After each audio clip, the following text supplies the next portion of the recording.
mutu nyonso oyo alotaka na butu azo travailler na moi posa musala eza pasi. Mutu nyonso alotaka na butu aza na kati ya zamba physiquement boye aza na vie moya instabilité. Si la nuit ozo lota au travail, attention ma beti. Au moins na famille to auto wuti oyo, ba famille na biso, ba famille oyo, eza ba famille ba alliance et ça maja bandakala. Au moins na ekoza tata moko tokoko moko asaki alliance so asalaki akeno sana alliance na l'esprit ya zamba. Il a commis député, il a commis sénateur, un grand homme d'affaires, surtout ba papa monaka bazaka na ba mituka ba grand car, ba diamantaire na campagne bo mona batu ma témoignaki. Ba papa bazali mi ma diamantaire, muso bazali ba grand commerçant, ba grand car, ba magasin minene. Baza batoyo ba cha chance ya bana na ba faire na bango. Et ba kenda ba sala alliance na l'esprit ya zamba. Lokola ateka misala ya bana zamba. Bana na moyi boye balotaka ba travailler na zamba. Bana balotaka na moyi boye ba sa misala, mais na butu ba sa misala, mais na moyi musala ezate. Donc la nuit tu travailles. Les jours ba sa musala ezate. La nuit il y a même des ceux au tekaka. Au lota aux oteka. Mais commerce aux oteka na moyi bozo prospérité. Mais la nuit aux lota oteka na même commerce. To oteka ba bijoux. Ba bijoux na moyi tambola te. Mais la butu au lota oteka bien. Oteka bien. Là, il y a un problème de travaux mystiques. Voilà. Alors, pasteur Olivier, dès tout le monde a battu à Lali, à l'autre président Nabiso Akala, président Mouzé Laurent Désiré Kabila Bimelié, à Yotala, et Moussou pour mon aloti Mobutu, président Nabiso Akala, Abimi, Moussou pour mon anandoto, à Lali, à l'autre Moussou ministre Nabiso premier ministre Bruno Chibala, ou soit à Moni président Joseph Kabila. N'habité, bandoto ana eza, bandoto moko malamu, tout ça bandoto mabe, peut-être batumoussou pe baza, balota yango mais baza vraiment na discernement d'angoté. Na évité oko expliquer bango elinge lobani. Merci ma Betty pour cette question, c'est très pertinente. Au moni maman ndoto ma Betty, ezala batuna nzambe bana deux interprétations ba songe. Ce n'est pas dit que soza pasteur au monde ba prophétie, ne oza la grâce à interpréter ba songe.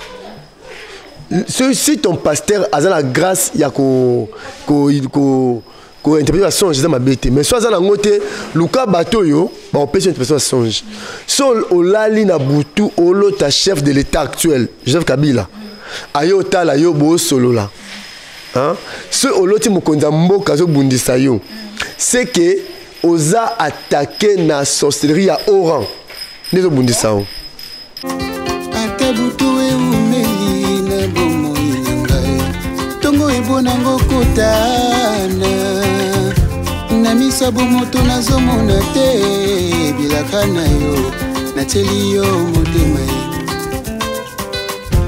olobaki nakozala mokila te nakozala moto igela coiffe ikote papa na Kerwan éternel kenaya kanda taba ikote sensi nganda taba Fénénéné Nganda Taba chez Hugues la coiffe Ikote Papa na Kerwan éternel Kenaya Ikote au 174 avenue Aristide Briand 93 320 le pavillon sous bois à la petite porte à gauche association Hugues Ikote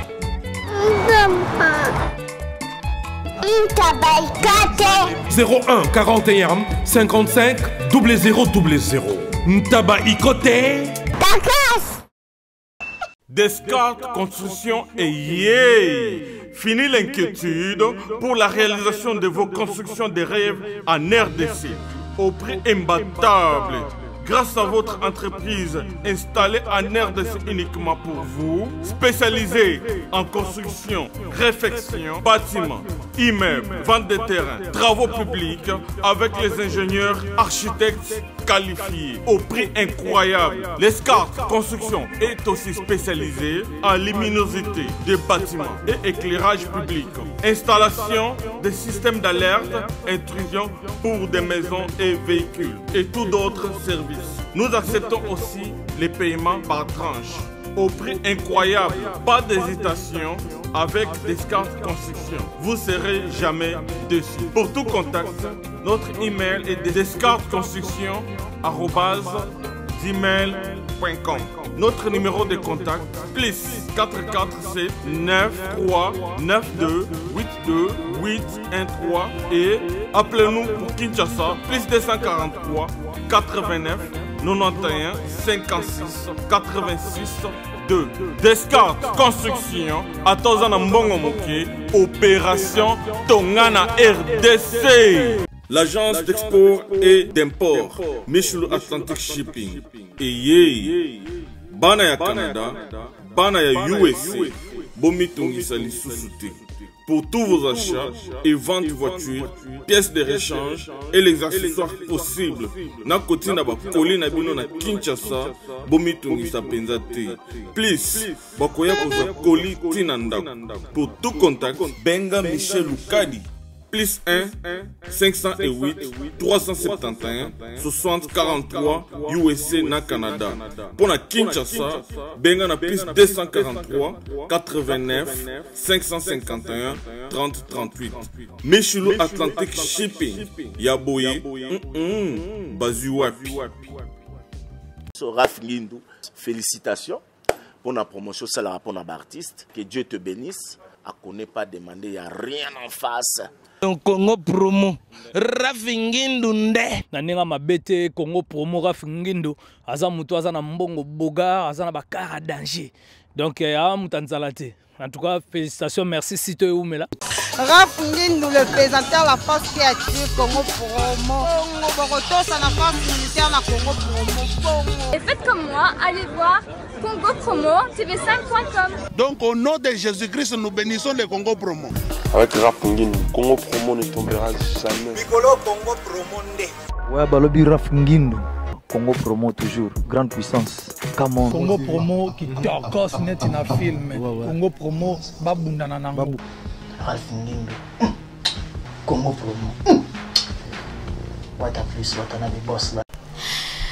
Chaque chose a son temps et maintenant c'est le temps de l'émission Newsdekin avec moi Betty Massengou. Très heureuse de vous présenter cette émission. Bonjour, bonsoir, ça dépend de l'heure à laquelle vous nous suivez. Et bien moi Betty Massengou, je suis là pour vous servir. Comme je dis tantôt que vous servir c'est mon devoir, c'est votre droit. Bien-aimés dans le Seigneur, partout où vous êtes, merci pour l'attention particulière. Merci à Papa Dave Moubama, les papas de Joyce Daveline. Salutations à vous, salutations à notre cordon Timothée Piana Serge et big salutations à mon boss que j'aime bien, l'ingénieur Raph Ngindou depuis les États-Unis.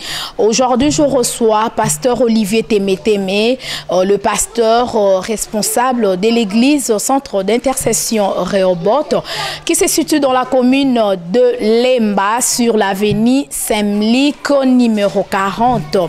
Et bien, déjà, parce que Bozolanda Bisso, partout dans le monde, merci une fois de plus pour l'attention particulière et surtout merci pour la confiance que vous me faites.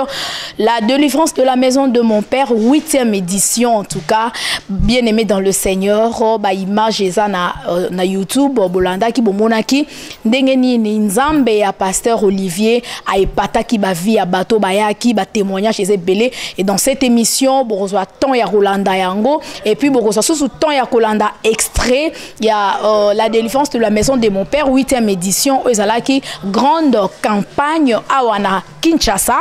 Voilà, Borolanda Yango en pleine émission. Je suis déjà avec mon invité, pasteur Olivier Témé. Bonjour. Bonjour, moi, Betty Massengou. Bonjour.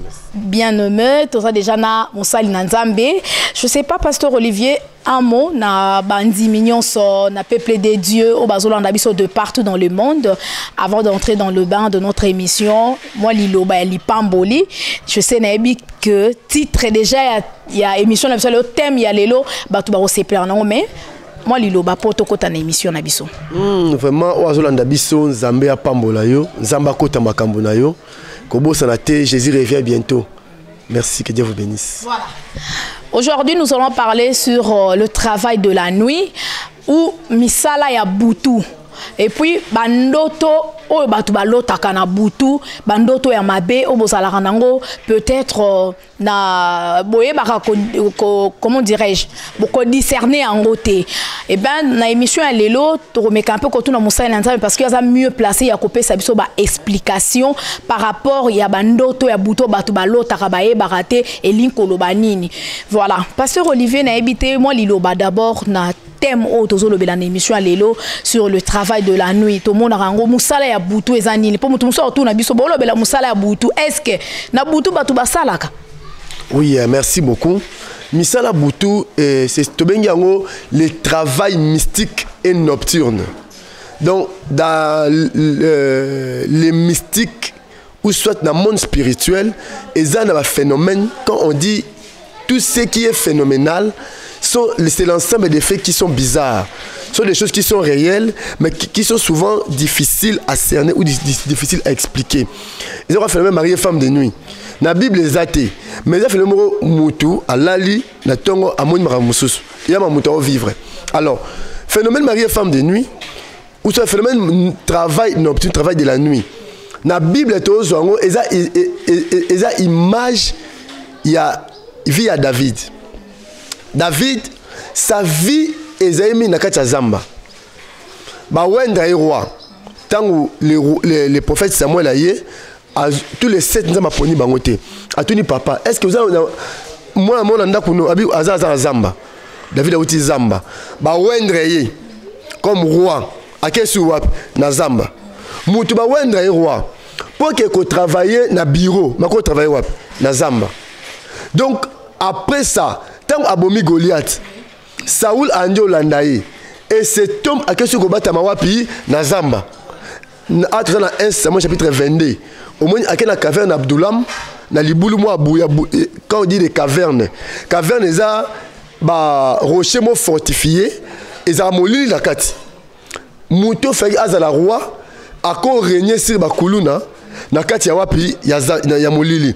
Après wana kimi, a ko va na carte Zamba. Alors, mutu nyonso oyo alotaka na butu azo travailler na moi posa musala eza passe.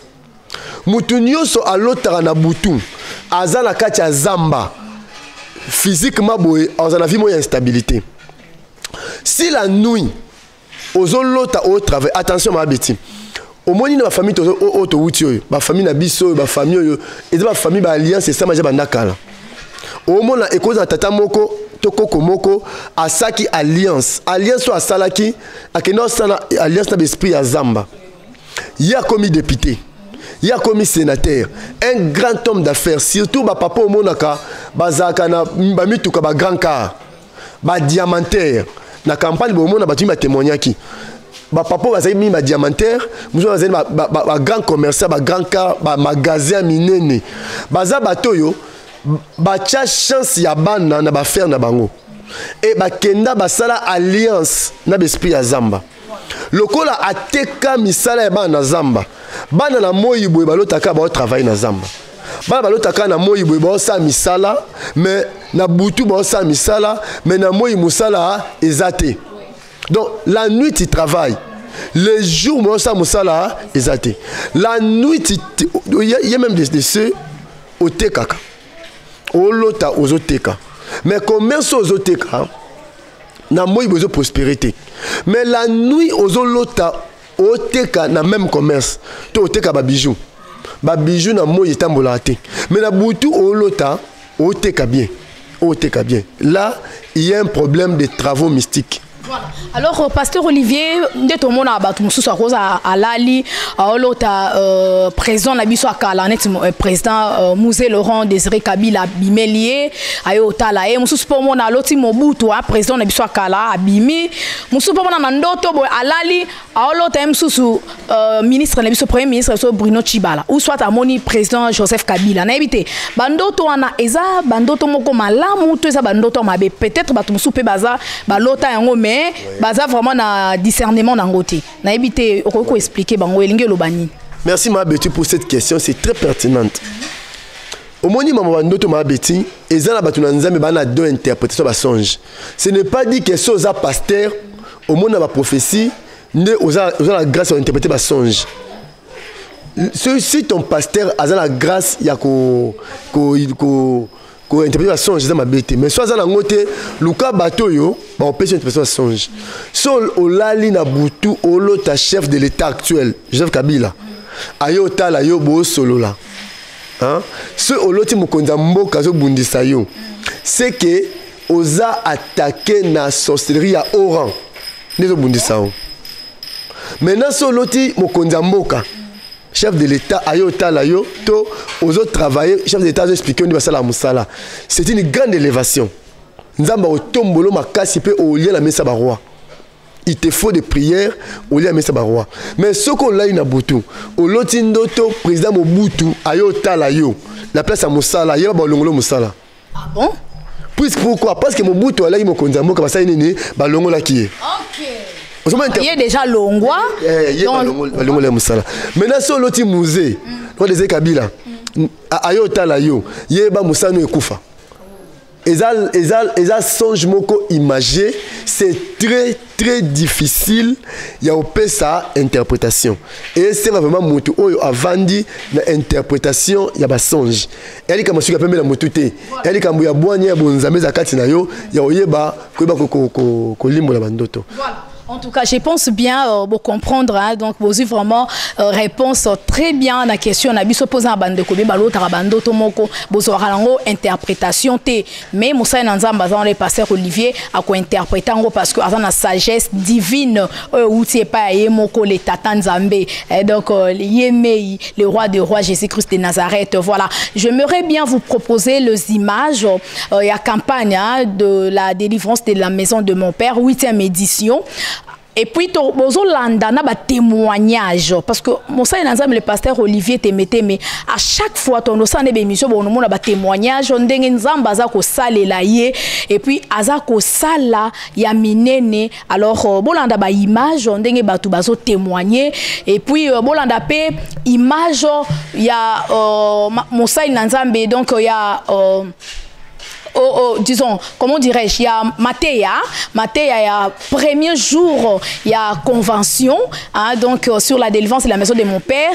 Bon, on a fait extrait nango. Papa Daf, si vous êtes prêts, au côté là déjà, bah image, ils ont défilé, bah tout bas talendé nini, bah extrait on a ils ont défilé, bah image il y a convention et après ton bon on a fait malamoko bah témoignage oyo, ils ont ébélé, mais to mec un peu sélectionner juste 2 ou 3 témoignages comme ça, bolanda yango après les toko zonga, toko clôturer na invité na biso ezali le pasteur Olivier Temete. Voilà, c'est parti.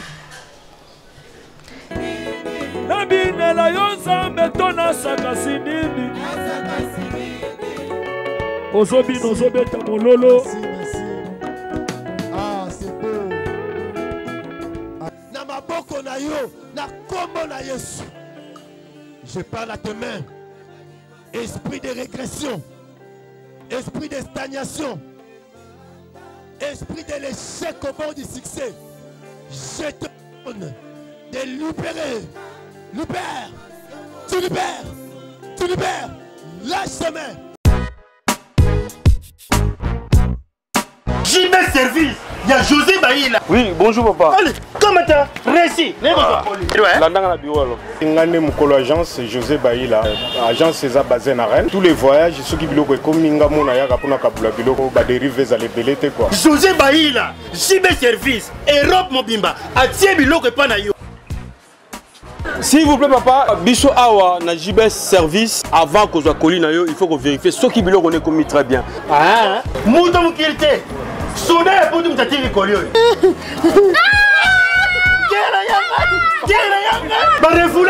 Et puis collier, on a déjà signé. JB service. Bonne nuit, sa pote. On est sur le lot. Et ça, on va dire ça simple. Station Saint-Thérèse, la Simana, on a JB service. Zélan. Quelle amène bah c'est carte mémoire. Oui, Ziga. Salon Hugues la coiffe Icoté. Une machine de transformation des hommes et femmes. Regardez-moi comment je suis. Vilain. Mais attendez, 2 minutes. Bogard.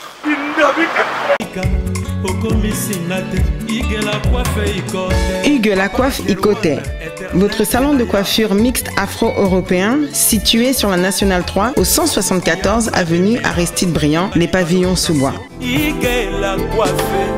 Pour plus de précisions, veuillez nous contacter au 01 41 55 00 00 ou encore sur notre site huguelacoiffeicoté.com.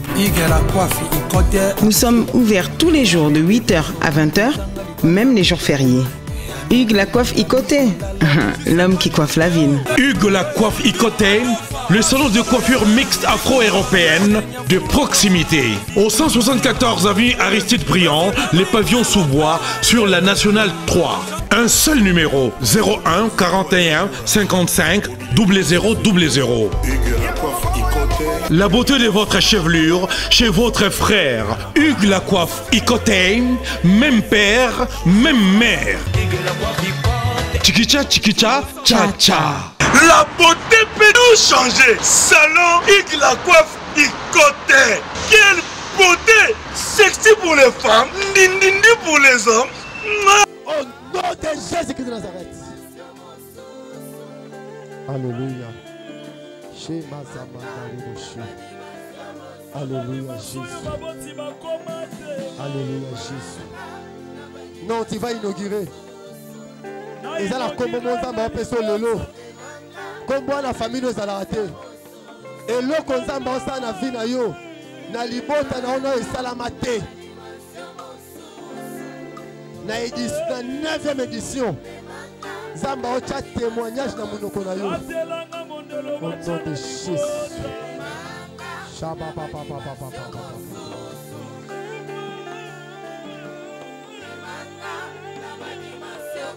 Au nom de Jésus.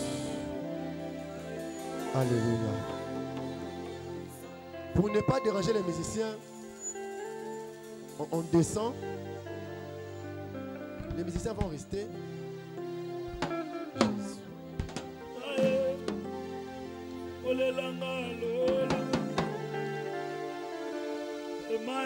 Jésus est Seigneur. Il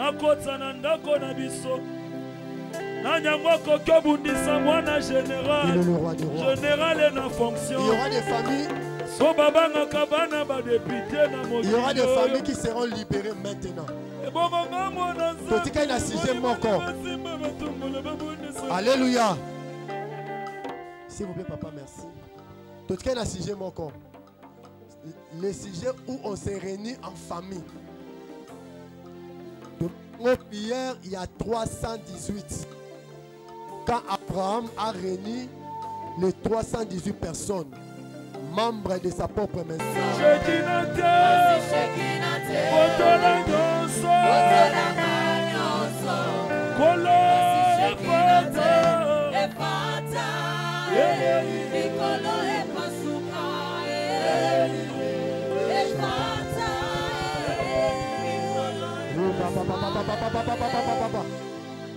Zamazo kangola nekomoko na esprit de mort mikolo chaque pokwa ozo yoka malili na nzoto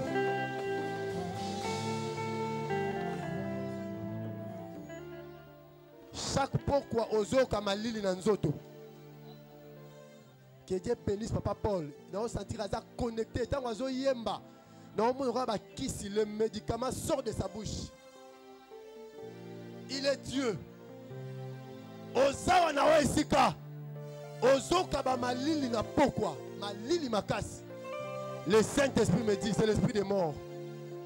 Le cortège de la mort est à liboso na yo. Oh, moi, à ça, la fièvre, n'a pas quoi. Attention, parce que je moi, non. Quand tu as ma colon, déclaré ma bonne licolo. Elle va le demain. Tout ça, déclaration. Na kombo na Yesu. Jésus-Christ, sur la croix, tu as effacé les actes dans les ordonnances, qui subsistaient contre moi. Maintenant, j'ordonne, esprit de maladie, cortège de la mort, tu libères, tu libères, tu libères, tu libères, tu libères, tu libères. Quand elle en pète à ma boko, liwa ekene, maladie ekene.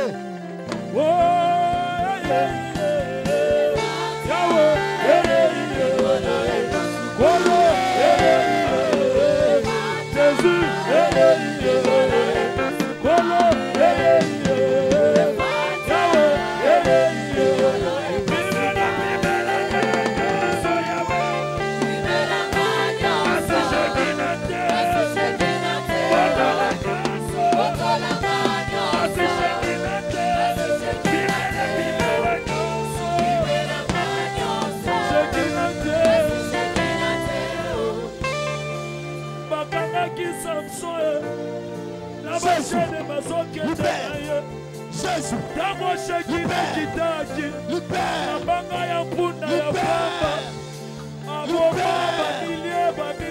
Malili na butu, Nikolo ya Shekina, fièvre na butu,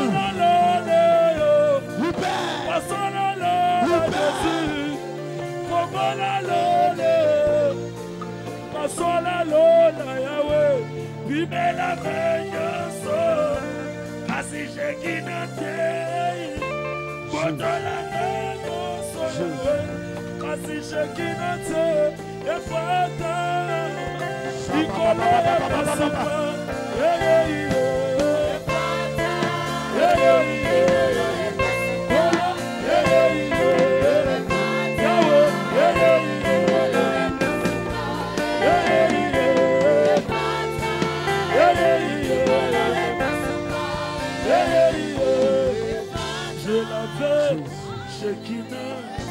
Élevons nos deux mains.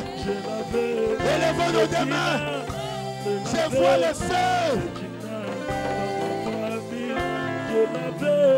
Il est là, il est là, il est là. Il est là, il est là. Jésus. Je l'avais, je l'avais, je l'avais, je l'avais, je l'avais, je l'avais, Jésus, je l'avais, Jésus, je l'avais.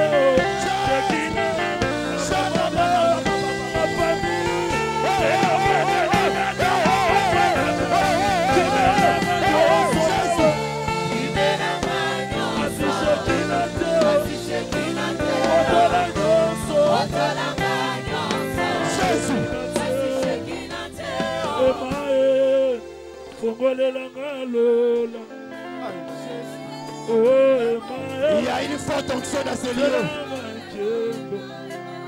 La puissance de Dieu est là. Jésus.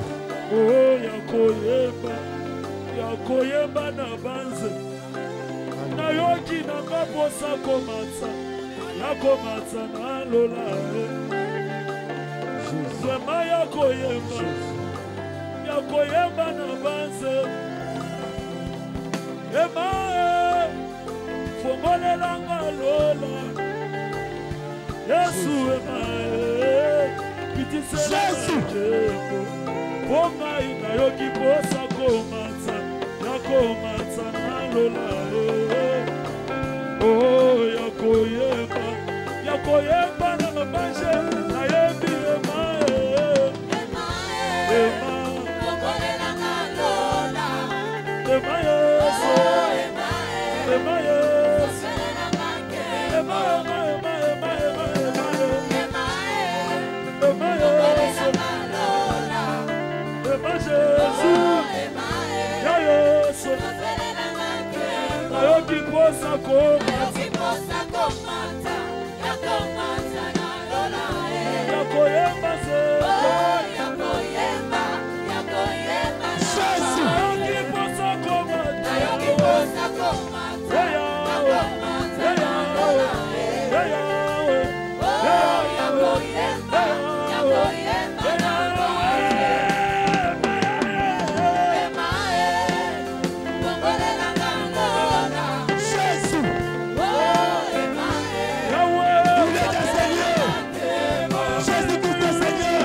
mosusu kolo dimension mosusu Jésus abimana ndako ya baboti Jésus ndako ya baboti ya nzoto te ya molimo abimana mataba dimension mosusu dimension oyo ndoki akoki osimbanga te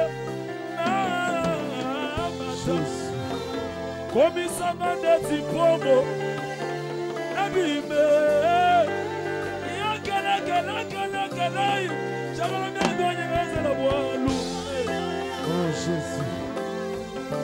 ezela byande yoyoyo sulungile moyo wangisenda Alléluia. oye mayo Merci. olela malola oye mayo Élevons nos deux mains.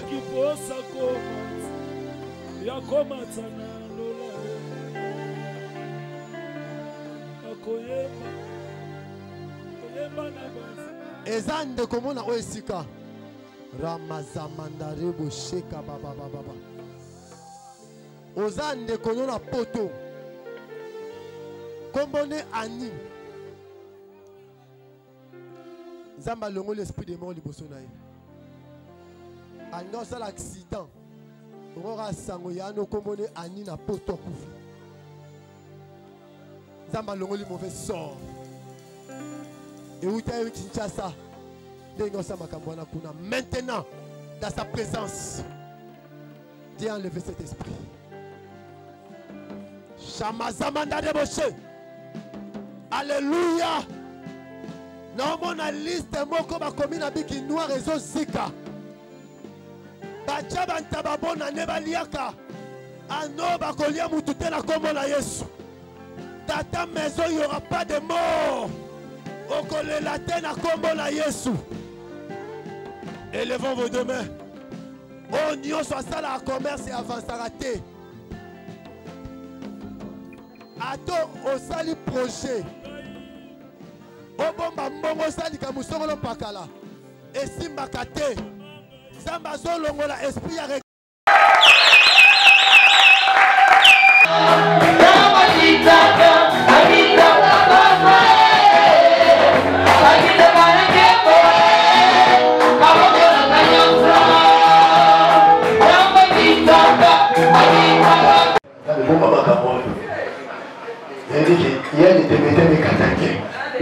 si le peuple de Moula construit Bagota. C'est un monsieur qui dit que monsieur est Bimaka. Alléluia. Comme Dieu nous met et ce qui va passer dans la côté. Derrière chaque nom, il y a une spiritualité. Vous pensez qu'on a comment on a kiesé. Et ça comment on a pété. Oh. Ok, c'est simple. Et là le contraire va passer. Le seul est possible de trouver la caisse de mais il veut dire comment ça s'appelle bon la déque la TV à quoi ma caisse oh il y a bon il va là je veux tout le moment comment il y a pas il y a pas de banani voilà incendie à qui va mal bon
Depuis la boîte, on va y aller, ça fait déjà 10 ans, dans un sous-invité. Maman, avec l'âge de 10 ans.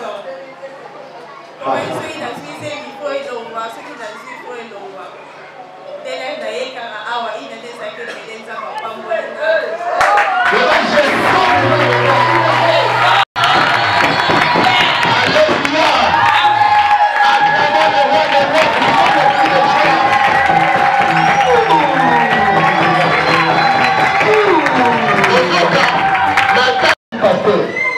le moment frère je mange la souka zana pesi moi sima na pasta alingi kala zaki na yezani ayo chofan tayo le papa ayo chofan un mois après bon là je vous dis ça dans l'école donc le dit papa il reste dans la c'est moi si vous voyez nous devons pas pour la fille à pasteur Olivier ce qui moi aussi à moi ça pour ça ensemble oui de faire de pas gagner donc vous êtes vraiment les arbres avec le Seigneur mais ils sont pour quitter soit pour se mettre à foi ah faut lui changer et comme là on a dit que avec sa gagnante double jamais rentré double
Allez,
David dit, les justes croient comme les palmiers et comme les cèdres du Liban. Aucun pouvoir sorcellerie, aucun pouvoir ancestral, aucun pouvoir traditionnel reposera sur la vie de ses enfants. Au nom de Jésus de Nazareth, comme Jacob avait connu Manassé et Ephraïm, gardez et protégez à la protection de Dieu. Recevez la bénédiction des sources. Vous serez des sources de bénédiction pour des familles. Que Dieu vous bénisse, qu'il vous comble de sa grâce et de ses bontés. Au nom de Jésus-Christ. Quand les hommes vous regarderont, ils diront bien-aimé. Au nom de Jésus-Christ. Amen. Voilà, merci beaucoup à Papa Dave Moubama, les papas de Joyce Davlin. Nous sommes de retour sur ces beaux plateaux. Merci déjà parce que beaucoup on a des témoignages. Tomoni, maman Nabiso, 11 ans de stérilité. Nzambe à pasteur Olivier Temete, mais à PCBA na mapasa. Le but doublé. Maman yaki na campagne, malobo mosa Nzamba lobaki. Et guérir tout na musa inanza mais pasteur Olivier Temete mais tout le monde ba témoignage comment na lolengi nzamba za ko utiliser tant tout le monde ba miracle la boye je sais pas okokolo bani na banana nzambe bazolanda biso partout dans le monde. Oui la Bible a dit voici les miracles qui accompagneront ceux qui auront crié à mon nom. Tout ça émission mon navio émission mon robot na essayer batuke un ministre de Dieu authentique, un homme de Dieu qui craint Dieu. Pour nous yébe pendant la soloba nzambe à placer un miracle à libosoté. Il place d'abord Jésus. Il place d'abord la parole de Dieu. Véritable miracle authentique. Et quand Moïse d'abord monté à Saliam. Tant Moïse a le tabernacle, moto qui gloire à nzambe qui sera dans le tabernacle, moto qui sinon Moïse et moi akima. Donc, moi et des fois moi-même je ne comprends pas. J'ai prié un jour à campagne. Dans le bon de là, il y a une maman la carte ici qui a zobela. Je ne sais même pas qui est la maman là. Quand il y a un problème, il y a interne. On a besoin de psycho. Alors il y a un bon frère qui est la radio. Alors qui bien bas moko. On se demande. Nous devons sur grand scouille. Il y a un problème, il y a estomac. Estomac aigu, on a roté ma boité. Quand on a mal au lobby, directement, mutabiki. Une femme aussi n'a pas ma mise. Mais il m'a dit quand on a mal au lobby, abiki mbamo. Blo bon même ngato yi sanga. Oh, pasteur, tant le bébé n'abiki na oka moi. Qui cité? Maman, qui sani? Un homme de Dieu soit simbi kisi, à se rabaisser. Le Bible dit celui qui est à nous est plus fort que celui qui est dans le monde. Maman, on ne force pas la main de Dieu. Il est souverain. C'est Dieu. Les miracles, ça dépend aussi de mon temps de recevoir un miracle. Ce qui, Jésus disait, qui te soit fait selon ta foi. Sous un condiment, même quand on prêche la parole, aux aguerris, quand on prêche la parole, me font. Moi, c'est Sarah Luboya. A joué examen d'état. Quand on a eu, a joué soso. Moi, écoutez, moi, je ne peux pas louba. Azui soso abeti na makolo. Tant que c'est l'action eux. Nzokande azui musala SR Sarah a bloqué. Azui beti université a bloqué. Déjà c'est à Mata Campus a passé même DGD. Mais classe ça une classe katana. So bani musala simbate. Mais tant to bondeli awa prière to sala kuna ko kwa sanini akufi. Et via de refungwami. Donc, aux hommes, Dieu a une façon de délivrer bateau dans le naïe. Donc, il y a des gens qui citent, il y a des gens qui citent. L'ennemi a que tout le monde,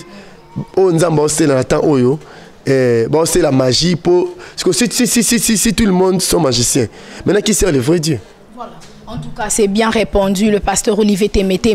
Donc, tout le monde a que pasteur Olivier a bien dit mais là, miracle. Parce que Moussal Nanzambe a placé dans Jésus, a fait miracle les a quoi accompagner. Tout le monde a miracle en tout cas, le coup maison a pas Nzambe. Et puis bandeko bazona d'abiso pasteur Olivier baza pe na ba problème ébélé. Surtout bandeko bazona d'abiso net exemple na Paris, bazona d'abiso na Londres, bazona d'abiso na États-Unis, na Suisse, na Allemagne. partout dans le monde, même à Kinshasa, à Obazan, a des problèmes. À travers onction, na yo bakoko bénéficier nango, je sais pas, bakoko zondengenini. Et puis quelques salutations parce que tu comme nasuka émission. Oui, merci. Numéro d'Angeza 00 243 9 98 72 66 23. Je répète, 00 243 9 98 72 66 23. Voilà, na partir numéro de WhatsApp. Ce que je au monde na WhatsApp, to sunga bande tina Japon, tina Chine, na France partout. Problème il y a travail nocturne, même na Potokuna, au lota aux Kinshasa. Yeba au Kenda, mais au Tikalawa. Benga to sunga yo, afin que on lota po zakuna, makamne fungwama. Donc voilà, je briserai les liens de leur joug. Il va travailler la nuit.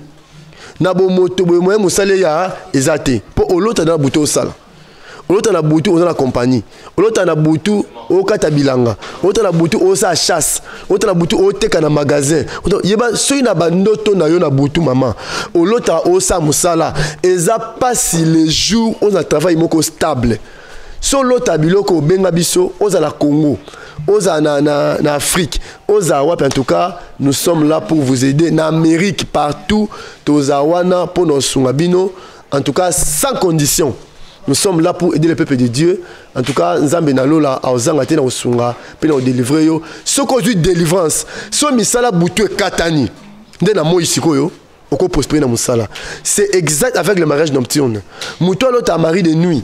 Eza passe na moi asa libala mo avec succès. Il y aura des problèmes les jours pendant parce que la nuit au bala. C'est ça avec le travail. So na butu au salaka eza passe misa na ya moi et prospérer ndo mona kuna obwaki bangunda misala na poto misa malonge zate que des miettes bato ba so banda kuna Kinshasa wa yo bando kenda 20 à 30 le sa maté parce que la nuit tu travailles parce que dans okenda poto okenda et Belgique okenda France partout tu travailles mais au lotaka oza kisensu olotaka oza na lemba oza na gambela oza kasafubu na oteka na boutique nord na yo noko na yo achao na commerce na ye osali la kembongo loko osele mbongo na butu mwana moi osa musala ezate voilà un peu ba salutation na pe salutation na bande de l'église Rehoboth o baza na poto mama Tabu mama Seda papa mso Seda pardon mama Kati Temeteme papa Celio que Dieu bénisse frère Gabi Tobanga je vous aime beaucoup nzamba pambola bande nyoso baza aux États-Unis sœur Désirée Emilienne divine nzamba pambola biso frère Alain Pao papa Bio que Dieu vous bénisse na kombo neso c'est ma Véro na Suisse que Dieu vous bénisse au nom de Jésus-Christ amen. Voilà, merci beaucoup pasteur Olivier, merci à la joie Amado Pichuna depuis France, beauté plus l'argent dans quatre France et à la joie Amado Pichuna, donc que Dieu vous bénisse abondamment. En tout cas merci beaucoup na onyo sosale la rapport na Betty Masengu, en tout cas merci beaucoup na maman Emiline Zemba depuis les États-Unis, merci pour mes colis hein, maman Emiline Zemba, donc na vu que tout se fait la Kin et depuis Londres na papa tous pepele Ambetolo, merci aussi à celui qu'on appelle John Lubila l'américain, John Lubila l'exceptionnel depuis les États-Unis, salutations champion KMB depuis Kenya, Noko Yabana, et puis je pense aussi à celui qu'on appelle Blaise Kava Igwe, salutations à vous, salutations à ma maman chérie, maman Kati Bakisa, donc frère Seda Temete, mes familles Temete, mon poto, bande konyon, sobolinga betima, sengu de partout. En tout cas, je vous aime énormément, que Dieu vous bénisse abondamment. Nzamba Pambola, papa Dav Moubama, le papa de Joyce Davline, Serge Piana, notre cordon, Nzamba Pambola, mon boss, l'ingénieur Rafungindu depuis les États-Unis. Merci beaucoup en tout cas, na pasteur Olivier Temeteme de l'église Rehoboth d'avoir répondu à notre invitation. oza na problème nyonso ezotungisa yo benga na numéro mosali na nzambe apesi soit komela na WhatsApp akorépondre yo akolandela yo na baprière okomona ke nzambe na ye akokota baproblème na yo bomoni batémoignage na mama oyo ya 11 ans abanaye kobota te lelo nzambe ya mosali na nzambe le pasteur Olivier apesi ye bana mapasa alors bomoni mpe batémoignage bandeko mosusu tobombi yango mpo na émission prochaine bokolanda yango. Merci beaucoup à tout le monde et d'ici là portez-vous bien, que Dieu vous bénisse, on se retrouve très prochainement. Merci et ciao. Bye bye. Combien de minutes?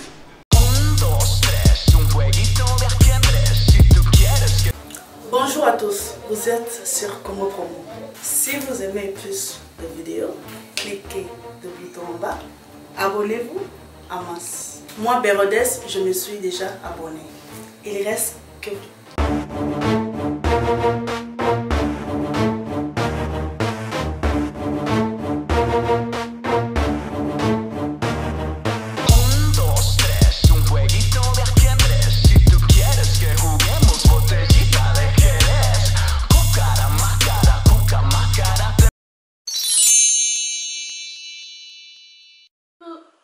Coucou, c'est Nathalie Makoma, promo sur CP La TV. CP La TV Box est commis à 55 livres. Et encore plus, 10 jours gratuits. Et encore 15 livres par mois. Abonnement à CP La TV. Oh mon Dieu. En profitez. Boya parce que promotion awa. Et zaline copier la moto. CP La TV. Wow. It's the best. Nathalie Makoma, à bientôt.